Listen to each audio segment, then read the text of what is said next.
makes most women start a business? Is it passion, money, or freedom? Welcome to Female Founders, the podcast that takes you behind the scene with women who are founders and CEOs to help you start and scale a successful business of your own. I am your host, Nagelia de Ravin. Hello everyone, welcome to another episode of Female Founders. In today's episode, I have the pleasure of speaking with Christiane Latchieu. Christiane is the heart and soul behind Woobie Age Consulting Inc. Rising from humble beginnings, she broke cultural norms to lead in tech. Her company reflects her journey, empowering others through transformation and mentoring, especially in immigrant and French-speaking communities.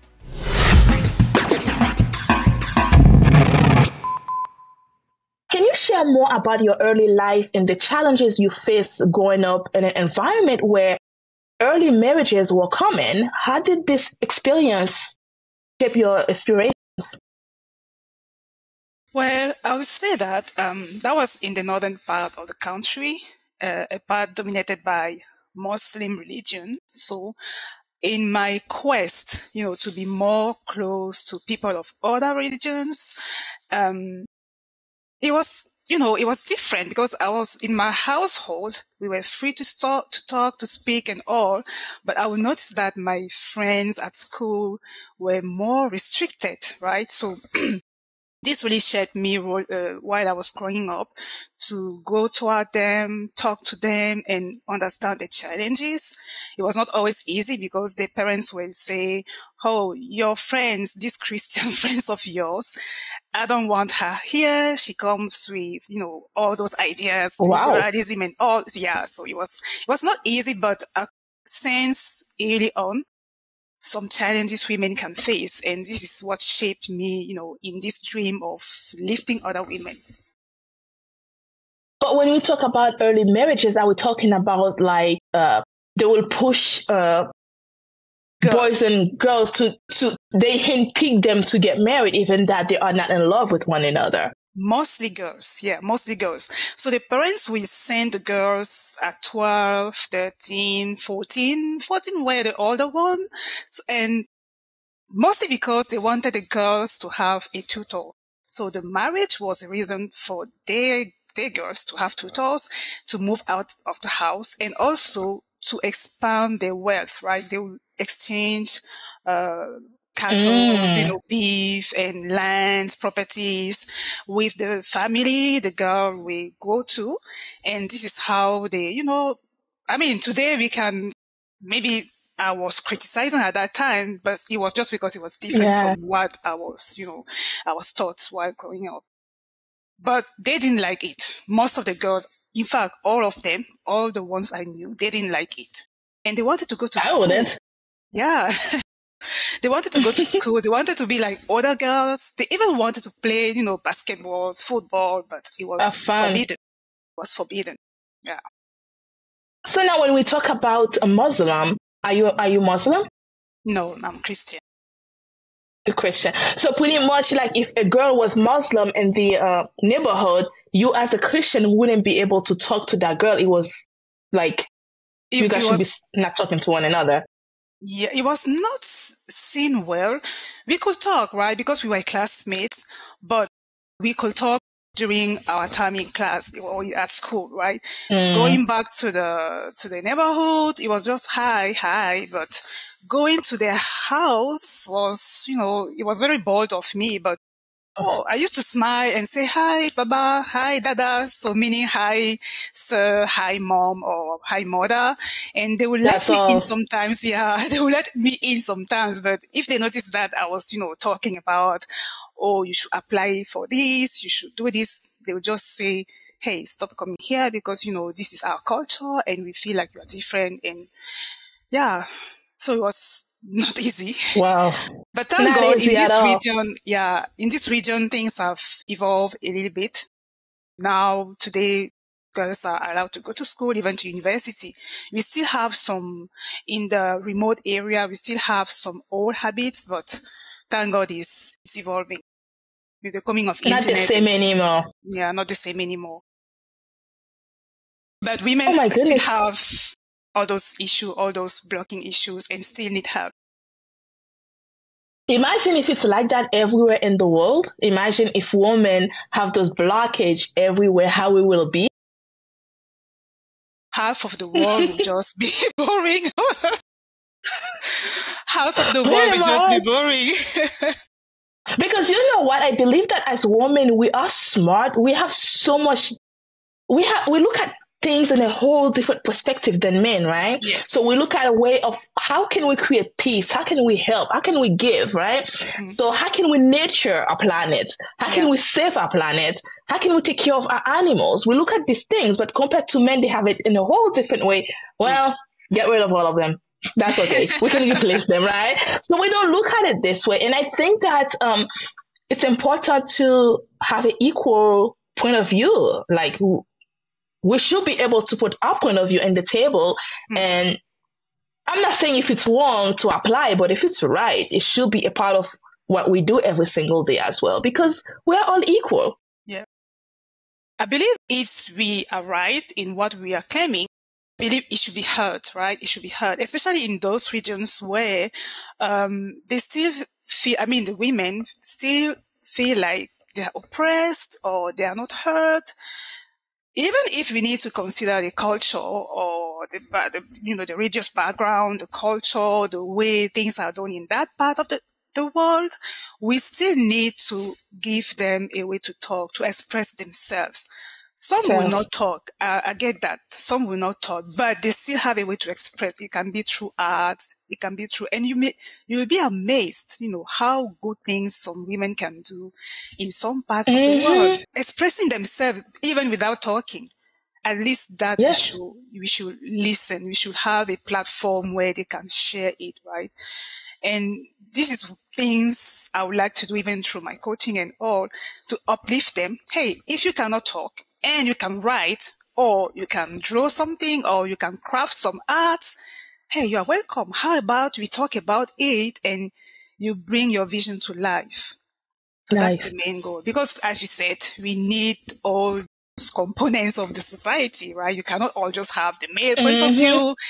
It will be very straightforward. Hey, provide. But the women will bring a layer of more than that. Slow down, emotions and all that. I'm not saying men don't have emotions, but we need all. It's a little bit different. They do actually. They do have the emotion, but I think that they hide it. Yeah. I don't know if it's in their nature to be able to hide it so well compared to a woman. Yeah, compared to a woman, it's harder. I think we need to work very hard to hide our emotions. Our emotions just explode when you need to explode. It's like, hey, I'm here. You should know that by now anyway. My emotion is speaking for itself. Yeah. And it's a good thing, because when we keep it all inside, I think that's where the anger, that's what changes us to be someone different than that we are not. But when we express ourselves and people listen and give us a voice at least, I think that's better, not just for this generation, but also for the next generation coming up, to know that they can stand and speak up for themselves. Absolutely. So now, what inspired you to pursue STEM studies? And how did you hope to influence young girls in similar situations through your academic journey? Oh, actually, I was a STEM student, but I was also very, fond of literature. And for me to show my parents, especially my dad, that, hey, I didn't go the literature way because I really love maths. I needed to, show more of my engagement in STEM studies. And this is why after I don't know the equivalent in North America, but I think it's grade 8 or 9. Yeah. I engaged in, of the, IT and math studies, because I wanted, first of all, to launch rockets. I never did that. And I'm always jealous when I see Richard Branson or Bezos or Elon Musk, all those guys. I'm like, that was my dream. That was my dream. But this is really what motivated me, right? Because I asked around me, hey, if I want to launch rockets on the moon, what should I study? Should I study French or English or German? And people will say, no, go to math, physics. And yeah, I just went there and I found a totally different world. And I found that it was not different from literatures after all, right? From languages after all, because you needed to understand the language, terms and perspectives to be able to do math.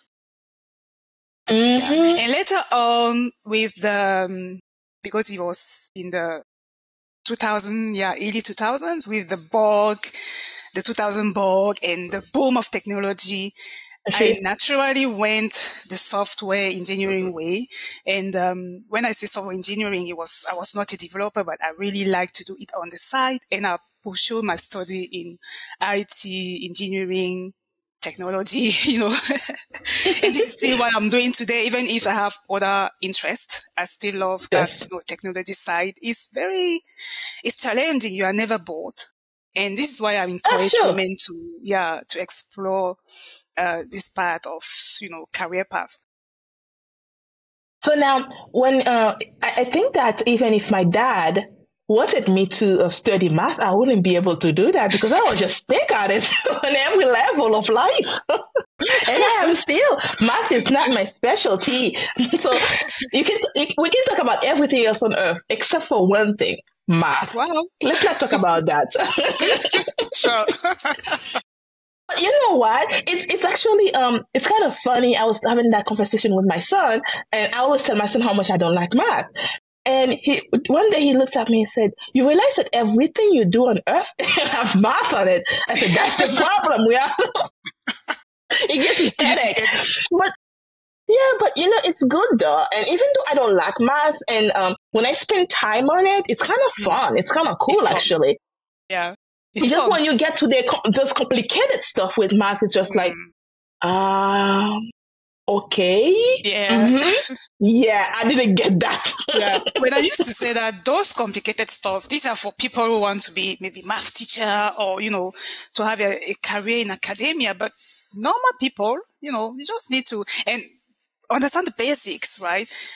See, you can use that to help your son or your daughter. And you can use that to, work on your business. That's fine. That's fine. Yeah, that's enough. Yeah. That's enough. So, you have spoken about self-competition and striving to surpass your own expectations. Could you elaborate on how this mindset has played a role in your personal and professional development?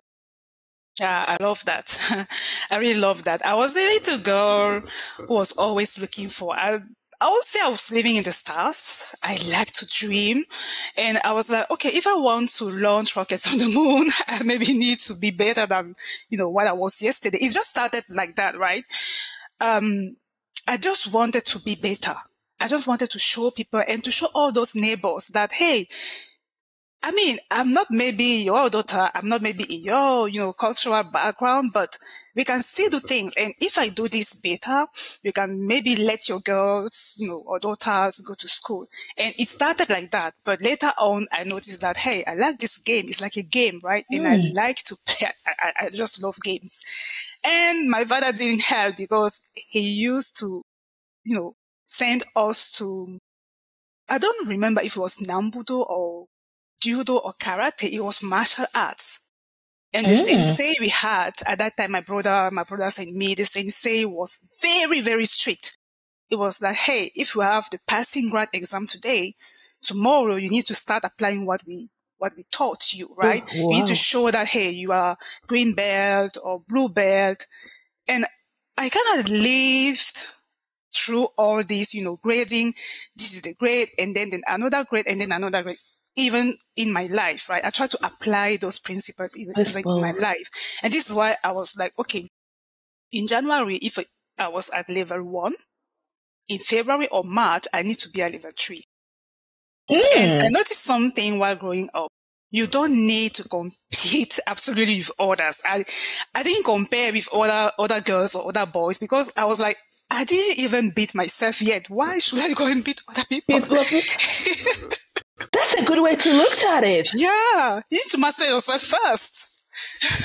I'm first. So I need to compete with myself to make myself better if I want to compete with others. And I like the fact that you use your dream a lot with it. The fact that you wanted to be like Elon Musk by having your rocket in the moon. So you push yourself over the limit. most girls probably didn't do that around you. Yeah. But you know what? Later on, they noticed that, she's doing something different. What is she doing? And they started coming to me, hey, how do you do that? You are at this judo or karate stuff. You are at this athletics, or I don't know. I was doing everything. I was everywhere. And I was even singing in my choir at church. I was reading. I was in the youth group. And she was like, you do all this and you still have good grades at school. How do you do it? I want to be like you. And I was like, oh, I'm only 11 or 12, but this girl is looking up to me. So how can I use it?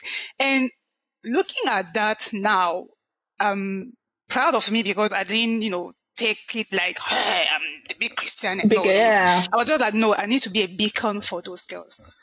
I need to be a beacon for them. And I don't know if it's related to the fact that I'm the first child, but I used to have this big sister, behavior with them, even if sometimes they were older than me. I was like, no, I need to take them under my arm, and take them by hand. Yeah, that she just dumped the responsibility of being a leader or being a coach on me, and I was not even knowing that I was going the coaching direction by that time. Yeah. So pretty much at 11 years old, you were already being a role model to other girls without you even wanting to do that in the first place. You were just trying to be better for yourself. Yes. And to have good grades at my judo classes. Oh, don't forget to go to the moon. The racket needs to head there. But you moved to Canada was a significant turn point in your life. What were the most impactful aspect of this transition, and how did they contribute to your professional growth? I would say, looking back to my journey to Canada, the most impactful aspect was me, quote unquote, beating COVID, because it was so brutal when I arrived here. First of all, I was like everyone, like, why are we having this pandemic? What's going on? When is it going to be over? But then I noticed that, this thing is there to stay. So I need to do something with my life. I cannot just stay and say, I'm new to the country and we have the lockdown. I can't have a job. So instead of listing what I can't have or what I can't do, I was like, I need to do something. I still have the bills, right? The bills were not in lockdown. Yeah. So, this was the moment I realized that I needed to do something. And I still had this dream of having my own business because I wanted to be in the life of my kids without, running after promotions and all that. Yes. Yeah. And I just sat back one day and started scrolling over the internet. I had a lot of time, so started scrolling over the internet. And then I saw a lady who looked like me and who was thriving. And I just contacted her. And this is how I launched my, the path I'm on today. Yeah. It was not easy at all. I was a single mom in Canada. 3 weeks after I landed, global pandemic was declared and it was, lockdowns everywhere. I was like, okay, I brought those two kids here and so locked down. Yeah. Where do I go from here? Where do I go? How? What do I do? Yeah, I cried a little bit. I was like, oh my God. But then, you know what happened? I feel like that 11 years old come right back at that moment. You have to look at it this way because you have that energy in you that you have to level up, right? Yes. So during COVID-19, a lot of people, during COVID in general, a lot of people were just like, well, I guess I'll stay in the bed and do nothing, right? But some of us would look at it as an opportunity to do even more. Maybe it's time for me to look at my life in general. What's in it? What's next for me? What am I supposed to do here? I have kids that's relying on me. I can go lay in the bed because, hey, they rely on me. They're probably going to shut off the power. I know in Canada it's a little bit different where I know in Canada you don't pay for power, but in the United States you actually pay for the power. It doesn't include in your rent. So it's kind of like you have no choice to step up and become that role model in a very hard time. Yeah. So, hey, if you still hear that means that 11 years old come back again and blow up again. Yeah. With the only difference, you didn't hit the moon. Sorry about that. I'm still looking after the moon. Yeah. Yeah, So I would say it. what was the moment that led you to leave full-time employment and start Woobie Age Consulting Inc? And I know starting a business, like you just said earlier, it's challenges, right? So that's a bold decision to make. It was very bold. But like I said, it was one of my dreams. Even before I left Cameroon, it was one of my dreams to own something, right? Not only to own, but for it to have some kind of impact on people's lives. So, what was the trigger? It was, first of all, I wanted to have more, legway in the power shift or in the decision, if I could say, or the leadership, decisions concerning my future. I didn't want my advancement in the career to be tied to some manager or, it's not that I don't know how to work under someone, but I wanted to own it, right? To be my own master and to be responsible of. You wanted to be that leader, right? Yes. That leader you were when you were a kid. You wanted to be that as an adult. Yeah, so that was the main trigger, right? And then, of course, we are in Canada, and if you own, and I'm a single mom, so I needed to have something that is generating income, and that I can control. Yes. Right. So all these were the main decisions. So I would say my future, my kids' future, and the need to to have some kind of impact on people's life. So that's what motivated me to leave that well-paying job and jump into the entrepreneurship. And, you have this fire under you every single day. It's not as if you will just sit and wait for a manager to say, hey, let's have this meeting. Hey, let's do this project. No, you need to think. Yeah. You need to bring new ideas. You need to, you have a responsibility toward a team, even if your team is just made of one person or two people at that time, right? So this is something, some people will say, they don't want this, constant hustle, kind of thing, but I like it, right? I will be bored if I'm just sitting there and say, hey, you like the challenge. Yeah. I find it exciting, right? It's very exciting to wake up the morning and say, today I need to work on my marketing, or, I had this feedback from the social media, I need to work on it. So I find it exciting. Yeah. It's like every day is something new. You don't know how the day gonna turn out, right? And when I used to work in corporate, every day is the same. I know exactly what to expect, I know what to expect. I'm gonna get yelled at. One of my staff going to quit, so I need to work overnight today. I already know what's gonna happen. So I need to go make my team feel better because higher management just send a nasty email to everybody. That doesn't sound too good at all.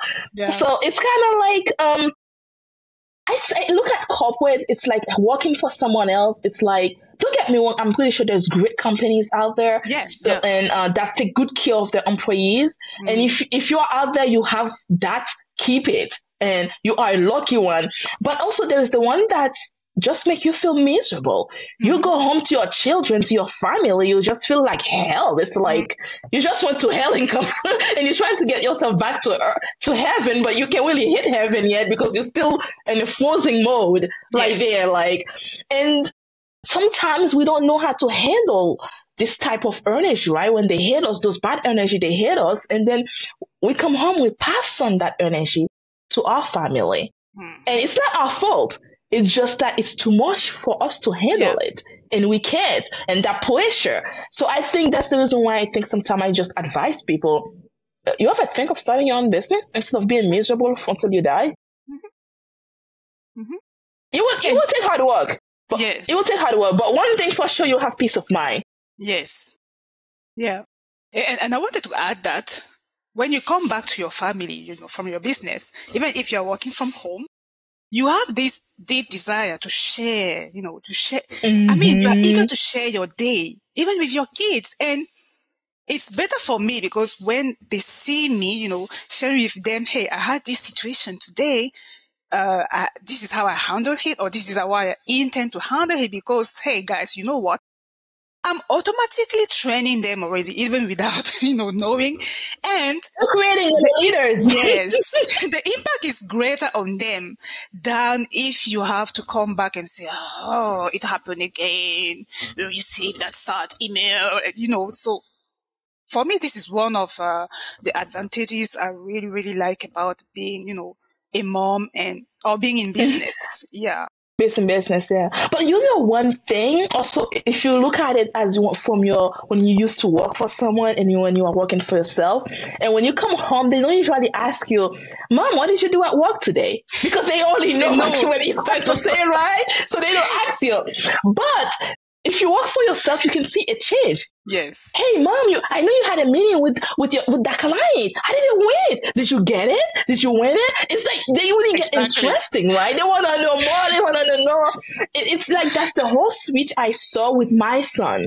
Mm-hmm. It's kind of like my son, he knows everything about my woman in general. Like, he tells with my clients' names. Like, for example, one of my best clients, she passed on. And it was a big thing for the family. We all were crying when she passed on because she was with us for a few years and the whole family get to know her very well. And it's kind of this kind of things we created. And they are becoming little leaders. And then soon you find out they just like, oh yeah, I'm going to have my own business. I'm going to do this. I'm going to do that. It's like, okay, yes, we can work on that. Yes, they're seeing it. So now, can you tell us more about Woobie Age Consulting Inc? What is it about? What are the services? And what is your mission and vision behind it? Yeah, Woobie Age Consulting is mainly a IT and technology consulting service. So what I provide for corporations or individual clients is studying their needs, technology needs, studying the legacy system, and providing recommendations on how to improve them. Generally, they will have projects on transformation, right? Digital transformations, or they want to adopt new methodologies to better handle a tech project, and I will advise them on how to do it. And the other part or the other aspect of that business is to coach people on transformation, like individual people who want to change careers, especially those landing in Canada and they don't know where to start. They really want to break into tech because they've heard of it, but they don't know how to start, or they have already spent some money on, boot camps and all, but they are still jobless or they are still at the, ground zero point. Basically this is what we do. And, the first year was quite good. I was quite surprised because I didn't even work on the branding yet, but I started having some leads and it's promising. So if things continue like that, maybe I will have to, I don't know, diversify more. Hiring people. Hiring people.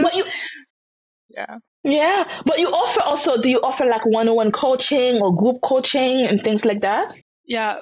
Currently, I'm focusing on one-on-one because I'm still trying to, be known out there. So I'm focusing on one-on-one so that I can collect feedback easily, create that relationship before going into group coaching. I feel like one-on-one is still, very much needed at least when you are starting. It's effective. It's effective. People are more close to you. They can see, I mean, if they apply exactly what you are telling them or what you are advising them to do, they can see the result and they can easily vouch for you. Yes, I agree with that. And I think also that when you are a new business, you spend time with your clients and one-on-one, it's bring more values to them, but also that they become your marketing. I don't know if you realize that they are the ones who start talking about you to other people. So really, I think that's a great strategy because you spend less money on marketing, trying ads, and actually not all ads work, which takes a lot of time for you to figure it out, which platforms work best for you.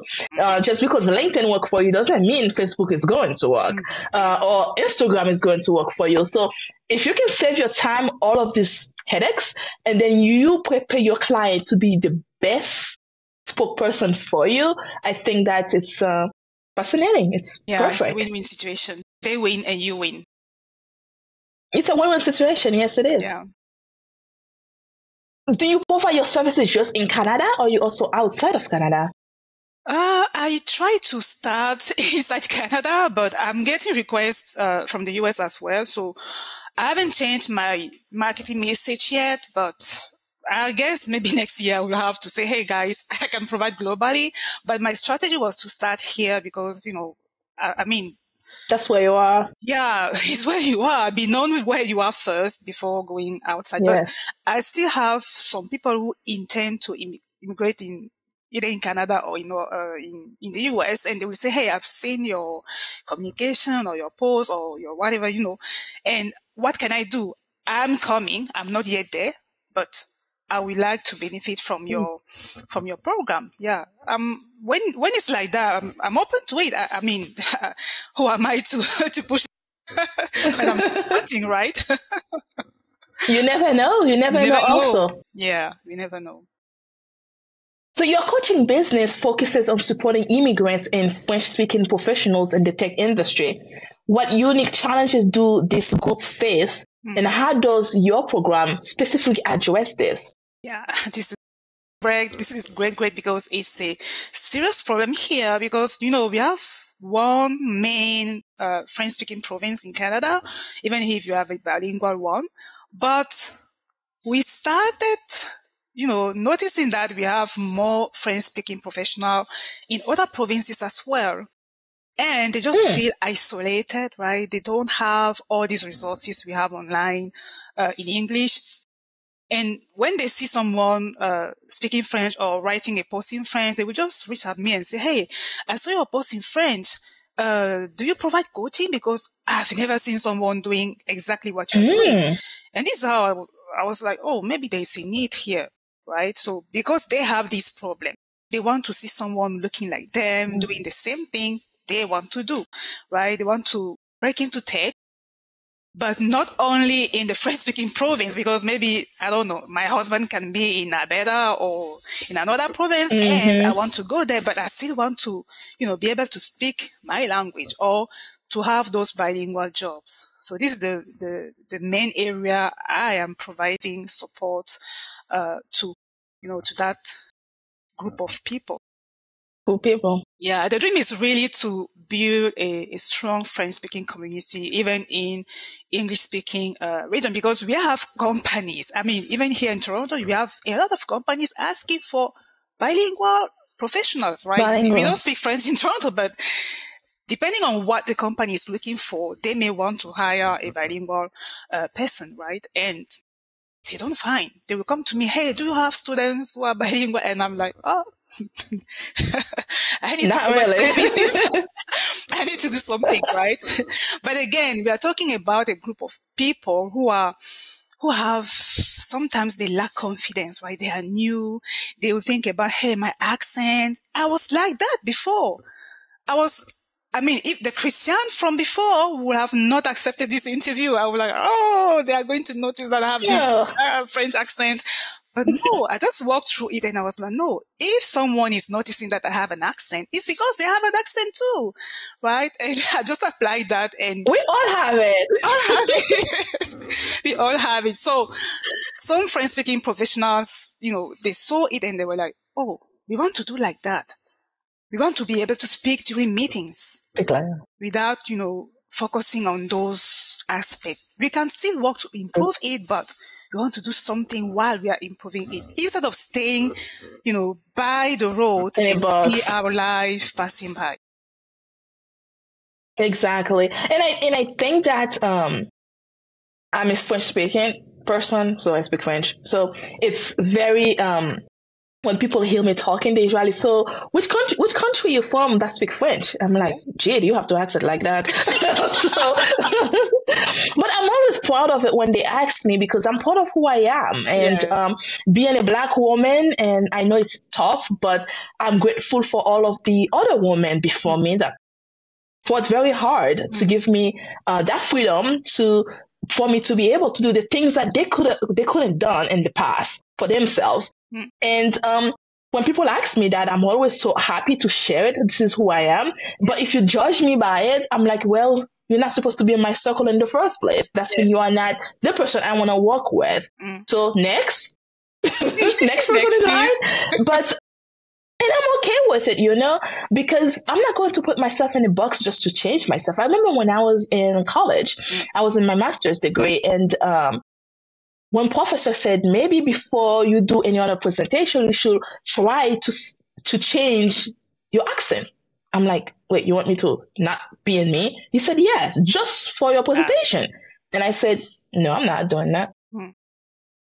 I am going there and I'm going to, yes, I know that I need to speak a little slower because I speak fast. And sometimes when I speak fast, you probably just think I'm just blah, blah, blah, blah, blah, because you don't understand anything I said. So I'll slow myself down, but I'm not going to change who I am and be someone else because I'll be uncomfortable. And I'm not here to please anyone. After all, this degree is costing me a lot of money already. It's not free, just so, But, I think we just have to be who we are. Yes. Regardless if we're black, white, pink, yellow, whatever colors we are in. So, I don't know. Some people say I'm black. Usually I tell my son I'm about the brown color. Yeah. So I think I'm going to add that to my birth certificate, brown. I'm not, because I don't know. I don't see me black, actually. When I look at the color black and I look at my skin, I'm like, it's not black. It's brown, actually, just to be honest here. So it's, I just be you. Be comfortable in your own shoes. You have an accent so well. I meet women, people, not just women, that's pure American, born in America, raised in America, that have an accent. So it is what it is. It's depending where you form in the world, you will have accent. Yes. And just actually having it sometimes is just perfect. Just make it different. Because when you show up, people are like, "Ooh, that's cool. Where are you from? Let's talk about it." Yeah. I used to say that if you don't own who you are, then you don't have nothing. You have nothing to have as your legacy. You have nothing to pass on to your children. You need to have some kind of everything, right? Not only that, you're telling your children that who they are is not okay.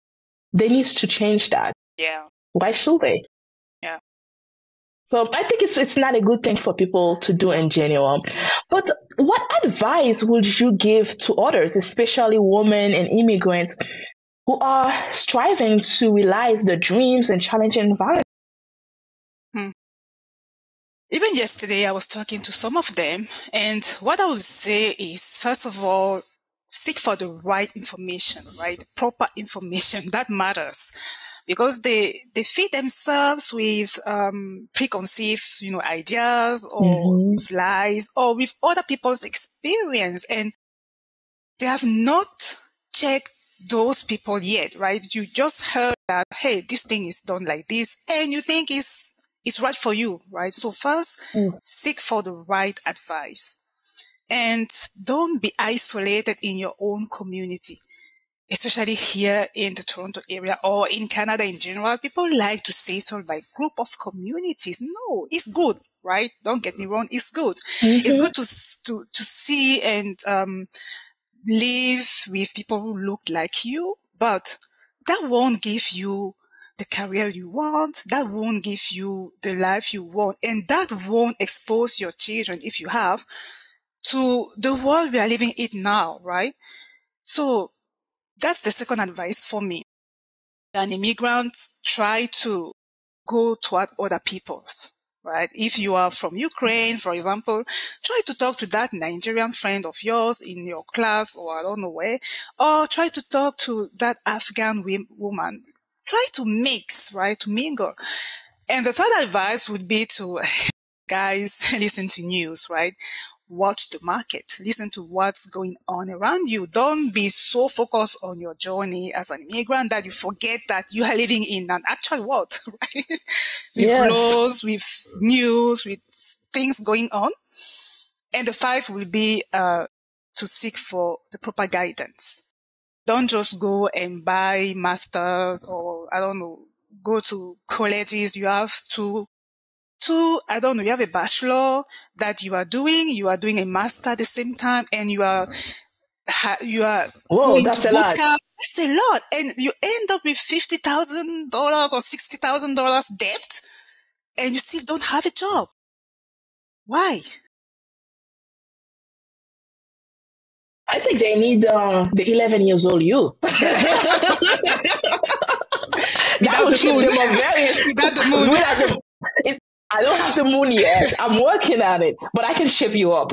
I can definitely ship you up. But I know some people, they just think that, okay, I have the master, I didn't get a job, but if I get the MBA, maybe another company gonna see me. You're wrong. I think sometimes we just need to look at, okay, what happened?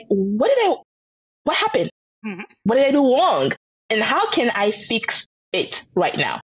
So I think look at your life, like you're saying, look at your life first. Look at where you are and where you want to be and what's missing. Mm-hmm. You know, there's something you've done wrong, or there's something changed. Like, for example, the way it was in 2018 is not like that in 2024 anymore. Just COVID itself changed a lot. I used to go to the supermarket, I spend $100 and I feed my family. I go to the supermarket, I spend $300 and then I still have tomorrow morning. That's a big difference here. Yeah. So you're right. We need to look at things in different ways instead of just keep adding more bills into ourselves, and we end up in more debt and debt and debt and debt, and then depression. Pretty much, yeah. Then depression, yeah. So how can people reach out to you? So currently, I will say mostly through LinkedIn. Christiane Latchieu on LinkedIn, and I also have my website. I just launched it during the holidays, the English version, because I'm doing a bilingual website. The French version is being worked on and will be available in February. So these are the two main channels, that they can use to reach out to. Thank you for listening to Female Founders Podcast. That's it for this week's episode. Be sure to follow us on your favorite podcast app or connect with us on womel.com so that you don't miss our next episode. See you next time. Bye for now.